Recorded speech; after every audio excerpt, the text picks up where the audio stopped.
सब अनाज के राजा धान अपन प्रजा के राखे प्राण जय गंगा। सब अनाज के राजा धान अपन प्रजा के राखे प्राण जय गंगा। जय गंगा जय गंगा जय गंगा जय गंगा जय गंगा जय गंगा जय गंगा जय गंगा। सब अनाज के राजा धान अपन प्रजा के राखे प्राण जय गंगा। सब अनाज के राजा धान अपन प्रजा के राखे प्राण जय गंगा।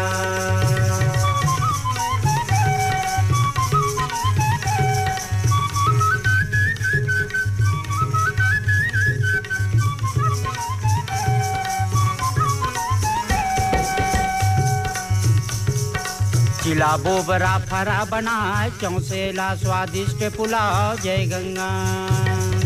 भात सदा मन के बसिया बोरे बासी औ पसिया जय गंगा। जिहाँ धान है तिहाँ सुराज अमर रहे मूर्धन हाराज। मुँह बने मंत्री प्रधान प्रजा खातिर बने किसान जय गंगा। सब अनाज के राजा धान अपन प्रजा के राखे प्राण जय गंगा। सब अनाज के राजा धान अपन प्रजा के राखे प्राण जय गंगा।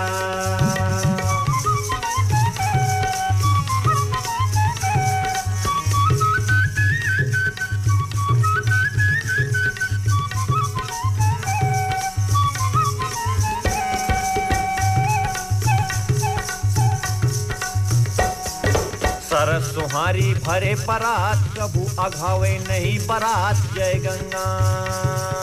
खाजा खुरमी मोहन भोग खावे और सहरावे लोग जय गंगा। और सेनापति है जना जवान सबके ऊपर मारे शान। करी चूरमा मोती चूर ठेकरी अटियावे मगरूर जय गंगा। सब अनाज के राजा धान अपन प्रजा के राखे प्राण जय गंगा। सब अनाज के राजा धान अपन प्रजा के राखे प्राण जय गंगा।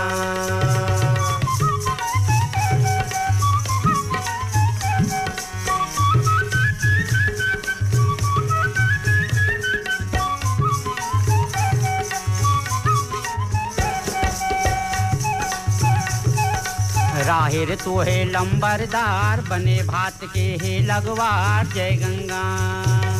अरे मसरी पहिरे लुगरा लाल खुबरी बन के करे कमाल जय गंगा। मूंग उड़ीद के पीठी ताय बड़ी बिजौरी बड़ा बनाए। तिली राज नच कर हिंताय मुड़ले गोड़ तेल चुचवाए जय गंगा। सब अनाज के राजा धान अपन प्रजा के राखे प्राण जय गंगा। सब अनाज के राजा धान अपन प्रजा के राखे प्राण जय गंगा।